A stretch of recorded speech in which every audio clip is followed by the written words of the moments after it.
Yay! Okay, we made it, guys. We had a little bit of a thing trying to get on today, but we are here, and we have some wonderful doggy mommies, kitty cat mommies. We even have a bunny mommy in the house today, ready to talk about some questions that we got this week and have kind of been adding up for a little while with respect to our puppy friends, dog friends in our families. And I'm really excited to dig in. Let me introduce who we have on our awesome panel first. We've got Miss Joan Sberro from BosqueOm Essentials. Hi, everybody, and I am BG's mom. We've got lovely Miss Tammy from Pure Plant Oils. Hello, and I am Bear and Jazzy Girl and Mo's mom. Kitty cat. And then Miss Diana from Wellness is Essential. That's right, and I'm the cat lady. I have Mr. Kitty here that I'm always loving on. I love it. And then we have Miss Susan from EpiphanyESsentials. Hey, everybody. Who you got? Bunnies. I'm a bunny. I'm a bunny wrangler. Yes. You should have said hi, everybody. I can't say that. Yeah, I know, right? Honey bunny. That would indicate that we're sweet, and we do not have sweet bunnies. We have orneries. Ornery bunnies. You know, yes. Hey. You got I have lots of brothers, and my bunnies are brothers. They pretty much get along the same way I always do. My name is Kari from RavensNestEssentials.com, and I have too many animals for us to go through because we want to answer some questions. But our doggy friends are Olive and Luna. So I'm really excited to dig into these. Our first question is related to a flea collar, or I think in general the question is how to help naturally prevent fleas and ticks. The question specifically was, how do we make those? Because people hear about these flea collars that you make with your essential oils. And we've got a few options for you all. I like to do, this is what we do. Our dogs have cloth collars. So, you'll want it to be something that's absorbent. We take that, we totally get it wet. So it's saturated in water. And then I spray it down with the TerraShield spray. And then I add to that some lemongrass, some citronella, and then we can also do some turmeric in there. Submerge, put the oils in some, spray it down with that. You could also submerge it in the water with the oils. I like to just spray it down. But then this is the important part. You do need to put it outside to let it dry. You don't want to put this on your dog wet. Okay, it's too much. So, and then once it dries, you do that. You are going to have to do it pretty regularly, though, because it is going to wear off, right? So if you're in a situation where it's that season, some people I know when we live back east, there's a flea season, right? And so you really want to be on that and take care of it probably weekly. You can also go monthly. Where we live, really, it's like twice a year. Like we really rarely have to deal with it in the Southwest. So anyone else have any ideas on fleas and what they're working and what seems to be working for them? Well, if what do you do if they do get the fleas, right? So you want to prevent it, but what do you do if they do get the fleas? And from the Animal Dusk Reference book, this is written by a veterinarian. They have a flea balm recipe, and I'm going to go ahead and describe it here, and then we'll put it in the comments. It does say that you really will need to treat the whole house and all of the animals too. But for the flea balm recipe, they say to use a 15 ml glass bottle and add 70 drops each of black pepper essential oil, peppermint essential oil, oregano, and orange. And then you're going to put it in your diffuser, full strength, not with water.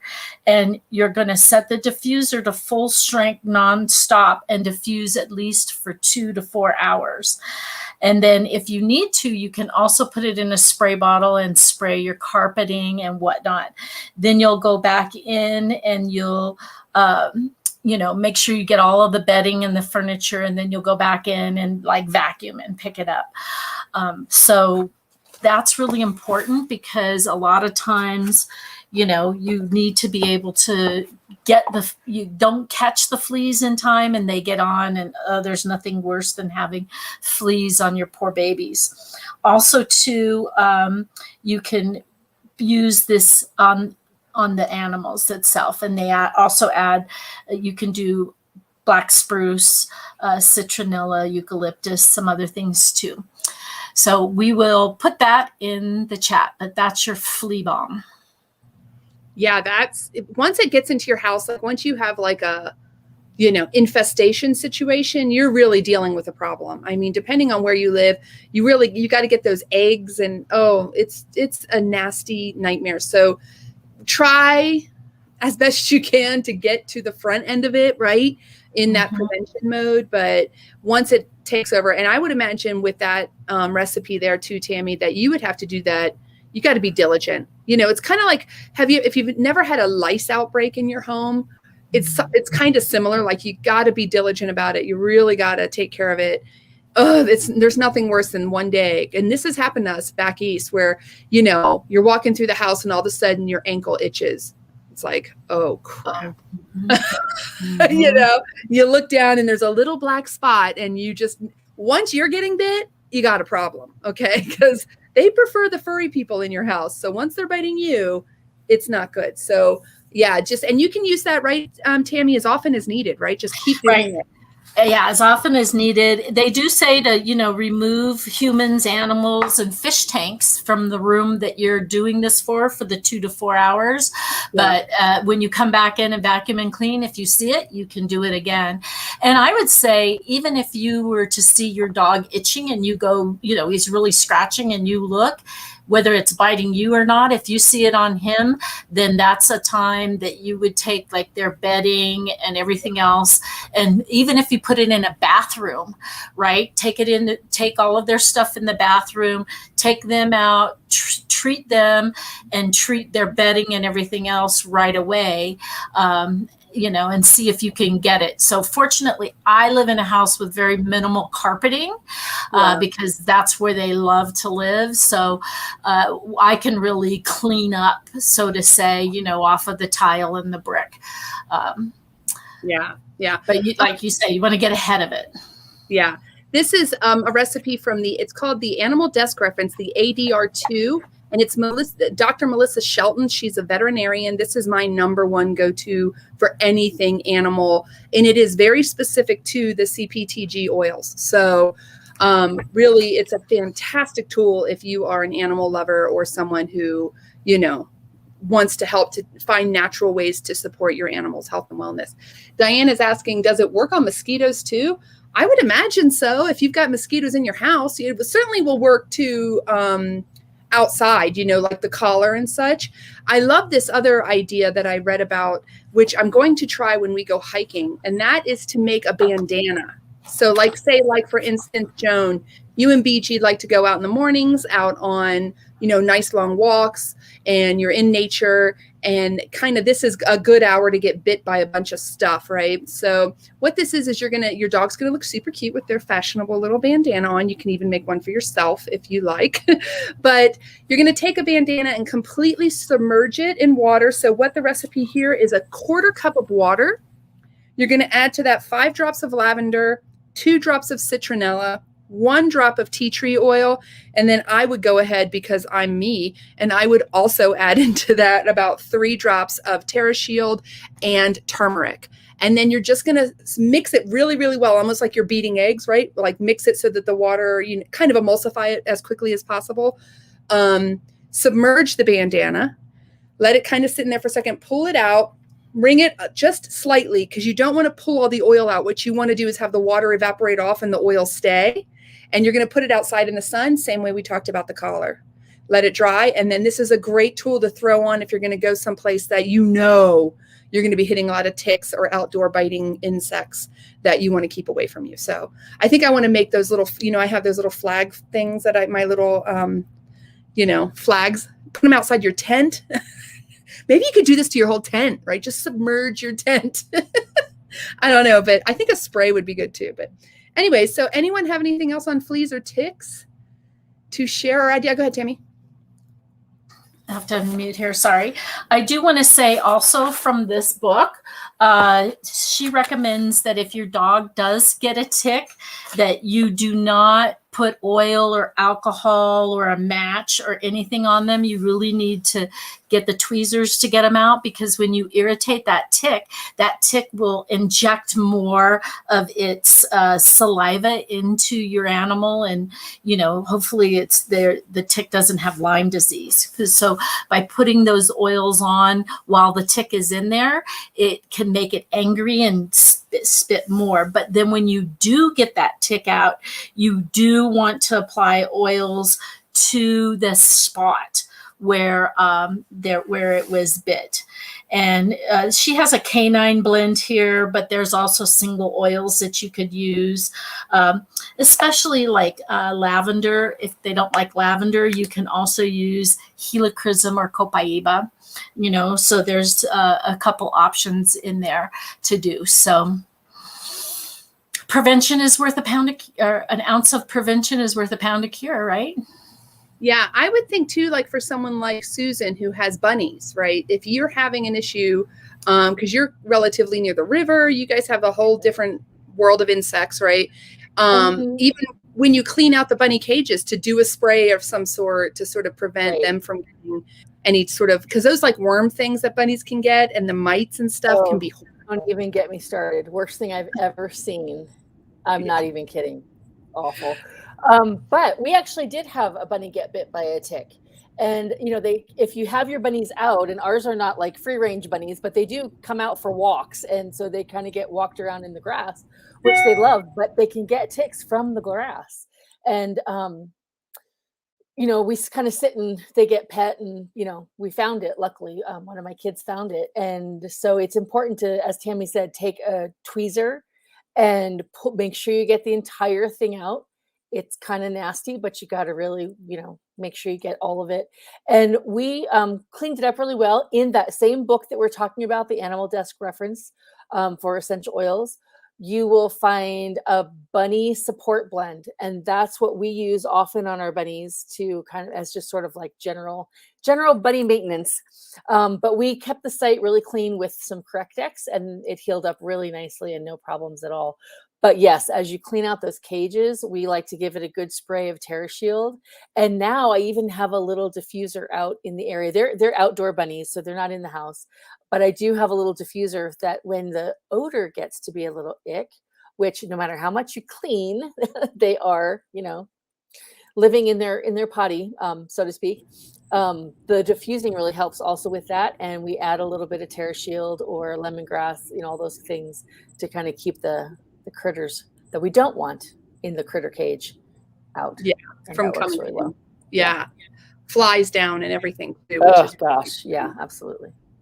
So our next question though is regarding IQ Mega. So if you've watched, we just did a great video, I do say so myself, on animal health and wellness.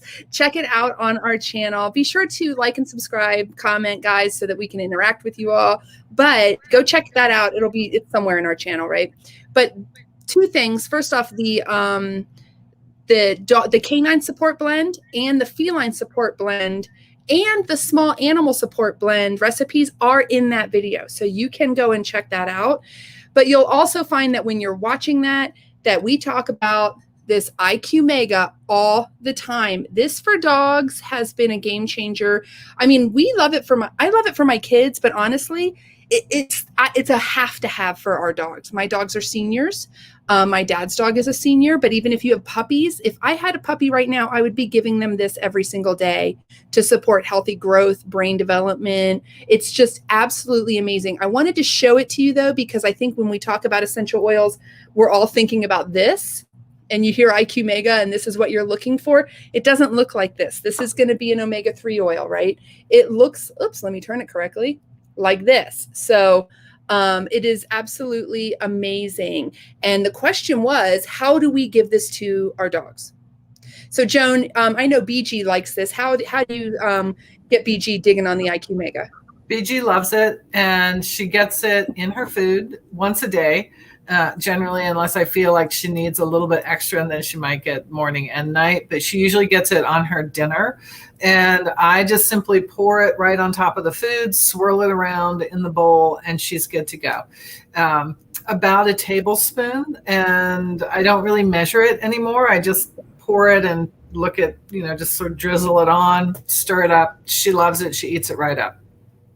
What have you noticed? Like, why? What has been the benefit, of her having it?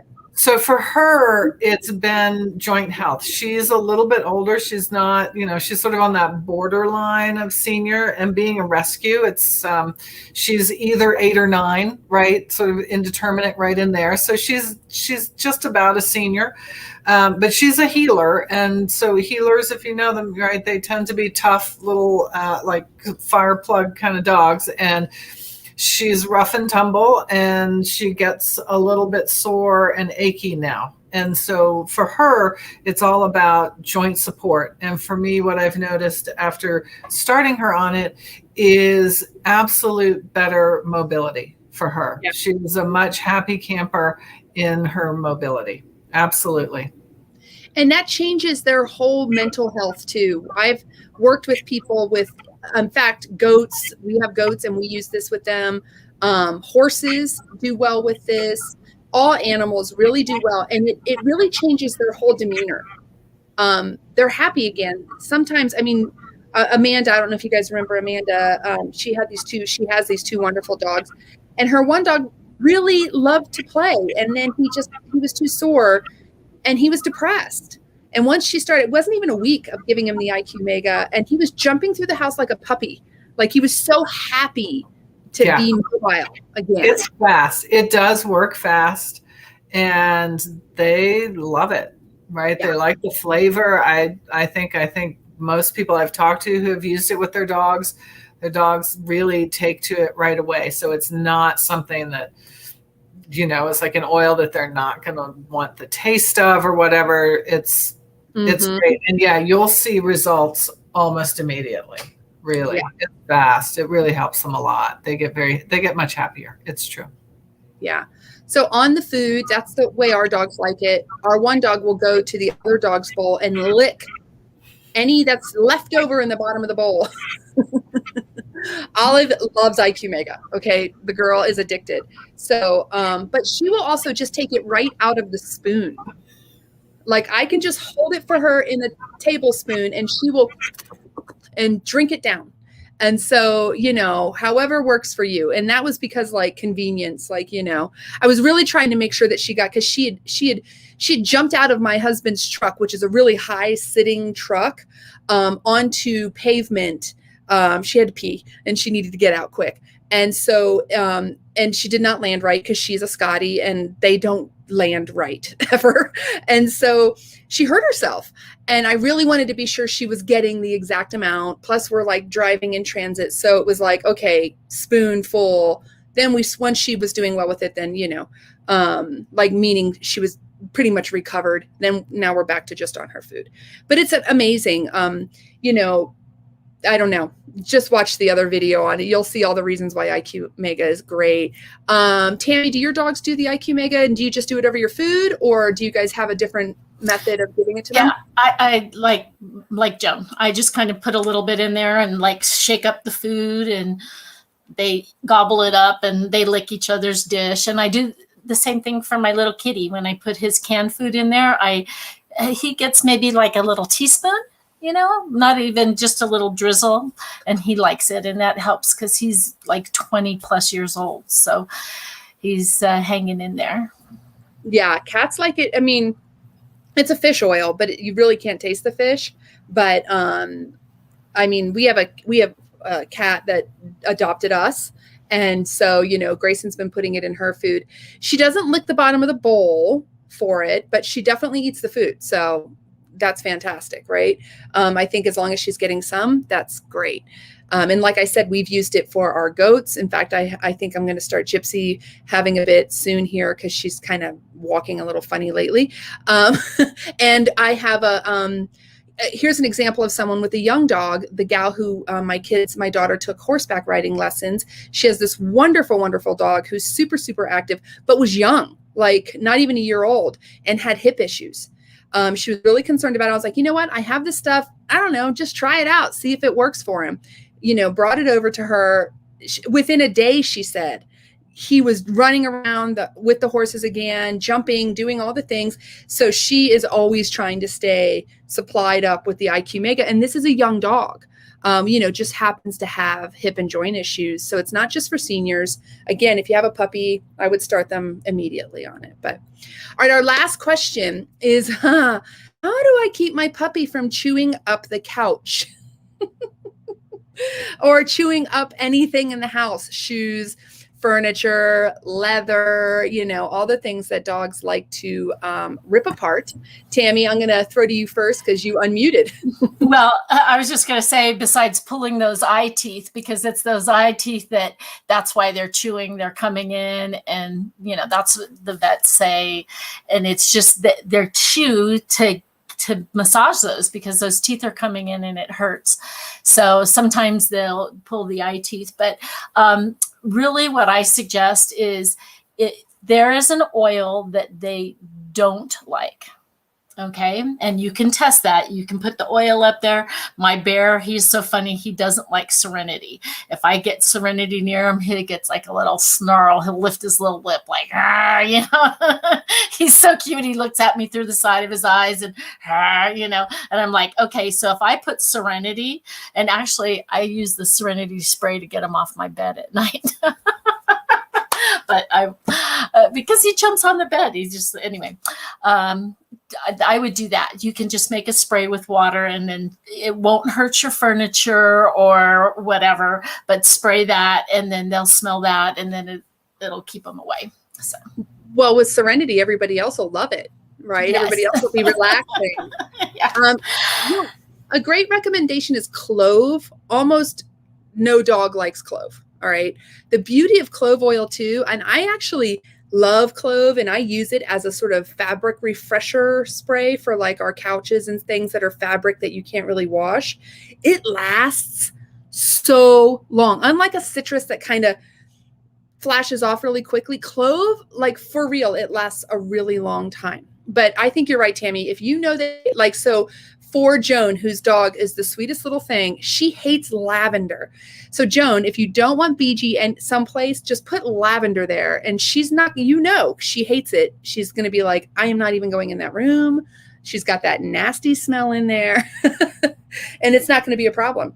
But if your dog seems to not really care about anything, I would say go with clove because it's kind of has a hot scent to it. It irritates them. They don't like it.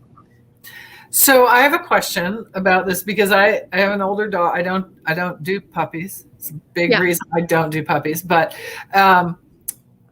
would a similar spray work for cats and clawing furniture? What do you guys think about that? I am not versed in cat life. Diana, go ahead. I was like, Diana, take it away. Yes, we have Mr. Kitty he does have his claws and he has his cat trees that he uses. We prefer obviously to never do that to a cat because it's a terrible thing to do, but people always worry that it's going to destroy their house, blah, blah, blah. You know what Mr. Kitty does? He doesn't claw the furniture. He except for like something that, that's something he's using. Like he likes the rugs and stuff, which is fine. But he eats our garden plant or our house plants. He will chew them. I don't care what it is. And it is just terrible. So we had to figure out the same thing, something that will keep him away, but is not going to hurt the plant. Right. And you can't put citrus oil on a plant because the plant will get sunburned because they need that. Right. So exactly. So cats don't like citrus oil though, but you also want to be careful where you're putting that. And for the most part, they don't like citrus oil at all. And grapefruit is probably going to be like your most strong citrus oil that you can, put that they would not like. Citrus or lime, I would choose. But if other than that, if you can't use a citrus oil, I would use a mint of any kind. And also On Guard has worked as well, because obviously it has clove, it has citrus, and we've just applied that around the plants, and or even just on like a cotton ball or something near there, and he will turn away from the plant and not chew it, because it's dangerous for your indoor pets also to chew on plants. They can be very dangerous for pets. So you really do want to keep them away. So if there's a way that you can kind of give it a little fresh smell, but that's not going to attract them, that's going to deter them, then you should do that, because just super easy, and then gets them to cool it. So you can make your own, if you have those mister bottles that we have, you can make your own, like find what they don't like. Right now, cats mostly don't like anything, right? They're mostly like, ugh, what is that? Right. But if you like find something that they're like, they'll actually, because they're super reactive, they'll back up, they'll like really show you that they absolutely hate that. They'll like run away from you. So if you show them a certain oil and they react like that to it, put it in that mister bottle with some water, and just go ahead and kind of spray that in the area that you don't want them to be interacting with those objects and kind of trashing that place. But, having a place to scratch and having a place where you encourage them to scratch and praise them for scratching, they totally respond to that. They love that. So if their things are there, or catnip is there, or whatever, they'll absolutely begin to form good habits. And you totally can have cats with claws and not have destroyed house. You just have to spend a little bit of time and love on them, and they'll respond. I totally agree with you, Diana. And I kind of want to reflect that too with the puppies. Okay. So we're talking about deterring the puppies from chewing. So we can do that. We can spray that. But what we really want to do is we want to encourage them to chew the things that they can. So if you get their chew toys, and then, or you have, it's all dependent upon who you are and your vet and everything else. We actually are on a monthly subscription where we get a box of toys for our dogs, and some of them it comes with treats that are organic and non-gluten and everything else. You can put the treats in the toys, and you get them to chew that. Then you don't have to worry about your furniture. So, I think that's so smart. You want to redirect that behavior, because it's a natural behavior, right? And I think with an older cat like Joan, your cat, she's not a spring chicken, right? Yeah, I have an older cat who I inherited, and he has that habit, right? And so once that's really ingrained, it's difficult to redirect. And so, I love him. I inherited him. And it's one of those things where there just won't be new furniture in the house until he is no longer here. Right. And there's slip covers that can go over. So it's, you can kind of cover up the destruction that happens. But maybe, but I might be able to deter him a little bit and get him, because he does have a scratching tree. He just prefers the sofas because that's what he grew up with in my dad's house. Right. Yeah. So I would say layer it on, something that he hates, just layer it on and do it like, you make your coffee in the morning, walk around and spray the corners of everything, do a good layering until he's just like, that couch is disgusting. I don't want to go over there. And then hopefully put something he loves. I don't know. Yeah. Get him a new scratchy thing, and whatever you can do all over the good thing and see. But we have our two girls, they're 12. Their habits really, I know old dogs, new tricks, whole 9 yards with that. I know they can, but they're old. We cannot have a rug in our house. If there's a rug in the house, they think it's where they're supposed to pee. It's the most frustrating thing ever, because I really would like to have rugs in my home. We have all just wood. It's like, I don't know what it is. It's hard floor. And I can't have rugs because, for real, as soon as they see a rug, even if they don't have to pee, they go over and pee on it. So we live like you, Joan. It's like, well, one day we'll have rugs, but not any day soon.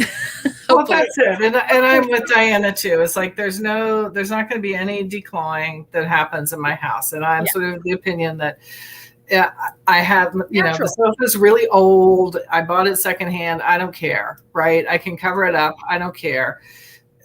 It's fine. But to try and deter a little bit would be a good idea. I feel you. So I would try clove, peppermint, or lemon for kitty cats, clove for dogs, and then be providing them with things that are positive chewing toys or whatever. So let me see here, just double checking, but I think that is everything that we have for you guys this week. We've done so many great educational videos for you all. They are all up on our channel. Also, visit our website. It's RavensNestEssentials.com to go ahead and grab some links to not just the videos, but also additional educational materials. They're all there for you. They're free, and, enjoy them, right? Learn and figure out how to kind of take a step, into more natural lifestyle. We have a video coming up on a book review of Essential Oils Made Simple. Friday, we have Margaritas 3 Ways, Essential Oil Margaritas 3 Ways, which just in time for the weekend, right? So we have the whole array. Okay. Exercise, health, and margaritas. So, we got you covered no matter what. All right. Thank you so much, Joan, Tammy, Diana, and Susan. This was awesome fun. And we will catch you guys on the next one. Bye. Bye, everybody.